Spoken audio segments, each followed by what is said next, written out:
이태원 집단 감염 사태 이후 수도권의 연일 확진자가 증가하면서 불안과 우려가 끊이질 않고 있습니다.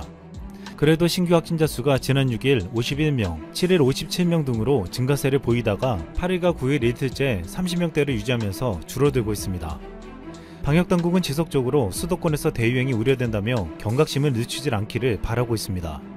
그동안 방역당국은 생활치료센터 29개를 운영했고 환자 4,915명이 입소해서 이 중 3,955명이 완치해 격리 해제됐습니다. 지난달 23일 퇴소한 한 확진자는 편지를 통해 생활치료센터 의료진들에게 감사를 전했습니다. 이 입소자는 지난 4월 23일 자녀의 돌잔치 참석을 위해 미국에서 입국한 뒤 확진 판정을 받아 생활치료센터에 입소했습니다. 이 편지에는 최대한 배려해준 의료진과 운영진의 노고에 깊이 감사드린다며 이렇게 써 있었습니다. 열심히 일하시는 여러분들을 보며 대한민국이 정말 선진국이고 훌륭한 나라임을 느꼈습니다. 이곳에 뿌리를 둔 제 정체성에 자부심을 가지게 되었습니다.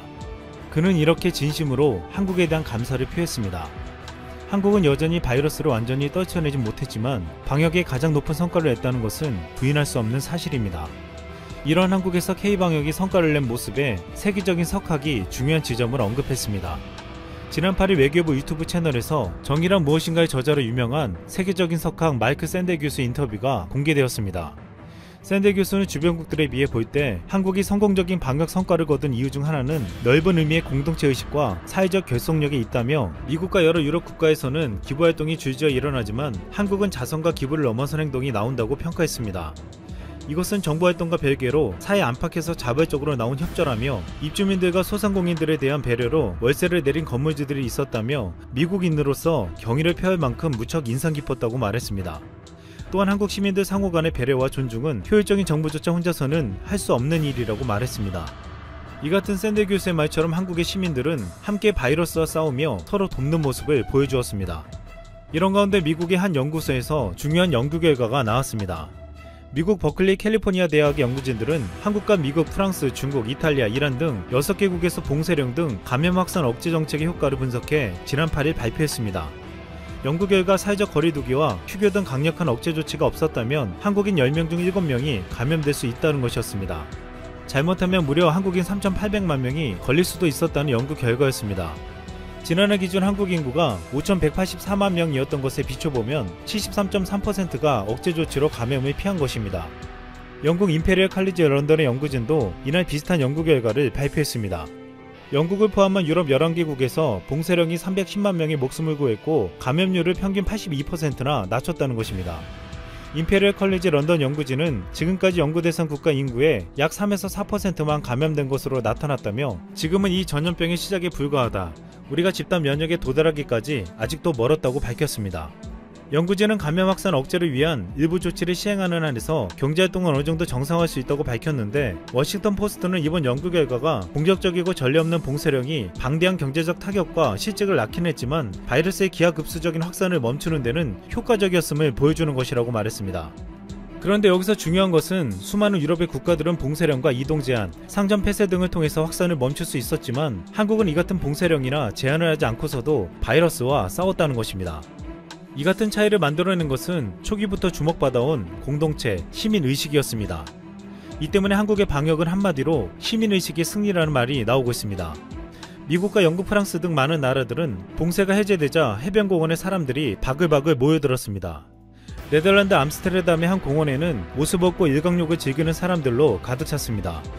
아직도 확진자가 수백 수천 명이 나오는 상황에서 선진국이라 불렸던 나라들의 시민들은 사회적 거리두기를 따르지 않았습니다. 그들은 확산세가 걷잡을 수 없이 퍼질 때도 정부를 향해서 자유를 달라고 시위하며 항의했습니다. 바이러스가 자신뿐만 아니라 우리의 이웃의 생명까지도 위협한다는 사실은 그들에게서 찾아보기 힘들었습니다. 일본 마이니치 신문 호리야마 아키코 서울지국장은 한국의 모습에서 놀라운 다른 점을 보았다고 했습니다. 위치정보와 신용카드 결제정보, 감시카메라 등 빅데이터를 활용하는 한국의 감염자 추적 시스템은 개인정보 보호에 민감한 국가에서는 도입하기 어려운데 이게 한국에서 가능했던 것은 국민과 의사소통을 잘했기 때문이라고 했습니다.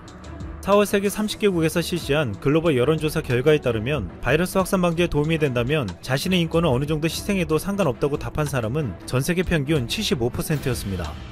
한국은 80%로 평균보다 높았습니다. 일본은 32%로 30개국 중 최저치를 기록했고 미국은 45%로 29위였습니다. 한국 국민들은 스스로의 인권을 희생하더라도 공동체의 생명을 지키는데 더 큰 가치를 부여한 것입니다. 한국 국민들이 마스크를 쓰고 사회적 거리두기를 하며 개인정보 노출의 위험에도 감염 추적 시스템을 허용하는 것은 자신의 건강도 중요하지만 이웃의 생명을 함께 지키기 위한 것이었습니다. 한 여론조사에서 마스크를 쓰지 않는 사람은 다른 사람을 감염시킬 수 있으므로 매우 이기적이다라는 문장을 주고 동의하는지 물었습니다. 여기에 85%가 동의한다고 답했습니다. 조사 결과 한국인들은 다른 사람을 감염시킬까봐 가장 걱정하고 그렇기 때문에 방역 지침을 지키려 노력한다는 것이었습니다. 다른 어떤 국가보다 한국 국민들은 다른 사람의 생명까지도 소중하게 여겼습니다. 지난 8일 일본에서는 홍콩의 투자회사 딥널리지 그룹에서 감염병 사태 이후 안전한 나라 순위에서 일본이 5위를 했다고 보도되었습니다. 이 조사에서 스위스가 1위, 독일이 2위였고 한국은 10위였습니다. 이 분석 결과에서는 유행성이 초기 단계에서 높은 평가를 얻은 것은 신속한 위기 대응을 한 나라였지만 현재는 우수한 경제 회복력을 나타내는 국가들이 높은 순위를 차지했다고 했습니다. 하지만 이런 조사 결과는 일본의 네티즌들조차 신뢰할 수 없다며 비판의 댓글이 달렸습니다. 방역에 가장 성공했다는 대만과 한국이 상위에 없었기 때문입니다. 지금 일본은 긴급사태를 해제하고 당시 경제활동을 재개하고 있습니다. 이 때문에 일본 서민들이 체감하는 길거리 경기가 4개월 만에 상승 반전한 것으로 나타났습니다. 하지만 긴급사태가 해제되자마자 신규 확진자가 이틀 연속 60명이 증가하는 등 2차 확산될 우려가 커지고 있습니다. 그리고 지난 9일에는 도쿄의 대표적인 유흥가 가부키초의 한 호스트 클럽에서 종업원과 손님이 확진 판정을 받았음에도 이를 숨기고 계속 영업한 것이 드러났습니다. 이 업소의 한 직원이 지난달 37.5도가 넘는 고열에 일주일 이상 시달렸지만 이 직원은 잠시 휴식을 가진 뒤 검사도 받지 않고 업소에 복귀했습니다.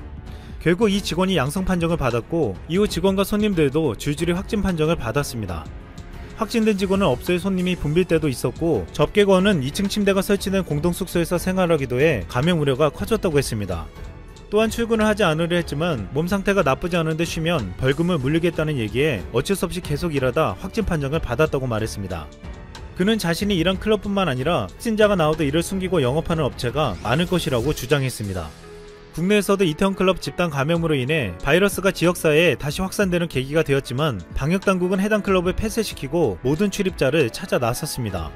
결국 클럽발 확진자가 260여 명이 나왔고 다른 집단의 감염으로 이어지고 있지만 계속 추적과 검사, 격리로 대응하고 있습니다. 한국은 감염병 사태 이후 모든 정보를 투명하게 공개하고 시민들의 적극적인 협조를 얻어냈지만 일본은 정보를 은폐하거나 축소시키고 시민들도 사실을 감추고 있습니다.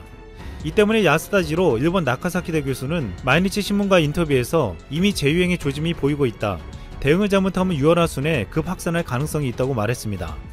니케이 신문은 일본 정부의 한심한 행태에 전례와 기존 규칙에 매달려 눈앞의 현실에 대처하지 못하는 일본의 현실이라며 세계화와 디지털화로 변화가 빨라진 21세기에서 20세기형 관료들이 있는 일본은 세계에서 고립될 것이라고 비판하고 있습니다. 또한 한국은 이번 사태에서 긴급 제한한 지원금을 지역화폐로 주어 공동체 의식을 더욱 살렸다는 말도 나오고 있습니다.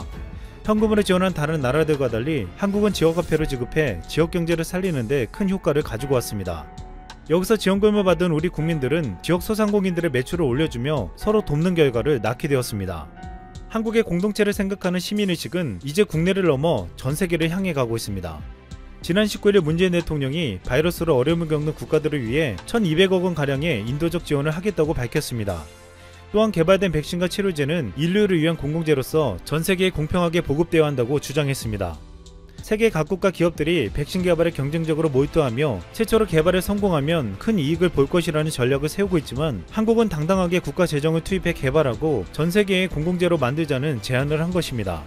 또한 문 대통령은 보건 취약 국가에 대한 인도적 지원 확대를 촉구하며 모두가 바이러스에서 자유로워질 때까지 단 한 사람도 소외되지 않도록 함께 협력해야 한다고 말했습니다. 그러면서 그동안 축적해온 경험과 데이터도 지속적으로 국제사회와 공유해 나가자고 했습니다. 지금까지 한국이 인도적 지원을 요청한 나라는 모두 110개국으로 한국은 그동안 42개국에 2천만 달러의 지원을 했고 앞으로 65개국에 2,100만 달러 규모의 금액을 추가 지원하기로 했습니다. 한국은 그동안 진단키트와 방호복 등 방역물품을 전세계에 수출했고 이제 재정적으로 어렵고 의료 환경이 취약한 나라들에게는 무상으로 제공하고 있습니다. 한국은 K방역을 성공시킨 서로의 생명을 지키는 시민의식으로 이제는 전세계 사람들의 생명을 지키는데 앞장설 준비를 하고 있습니다. 마이클 샌델 교수는 한국 외교부와의 인터뷰에서 이런 마지막 말을 남겼습니다. 서로가 서로에게 의지하고 있음을 아는 사이로 나아가고 그로부터 더 큰 의미의 공공선에 이르게 되기를 바란다. 어느덧 전세계 코로나19 누적 확진자 수가 660만 명을 넘어섰습니다. 자, 그런데 그래프를 보시면 코로나19는 4월까지 무서운 속도로 확산했다가 5월부터 눈에 띄는 속도로 줄어들기 시작했습니다. 온도가 높은 지역에서는 바이러스의 전염이 약해지는 특성 덕분에 베트남을 포함한 동남아 국가들은 다른 국가들에 비해 이른 시기에 코로나19 청정 지역이 될 수 있었습니다. 베트남은 현재까지 총 328명의 확진자가 나왔고 이 중에서 302명이 귀가 조치, 사망은 없다고 보고됐습니다. 해외에서 유입되는 확진자를 제외하면 최근 50일 가까이 베트남 내 지역 감염이 발생하지 않고 있죠.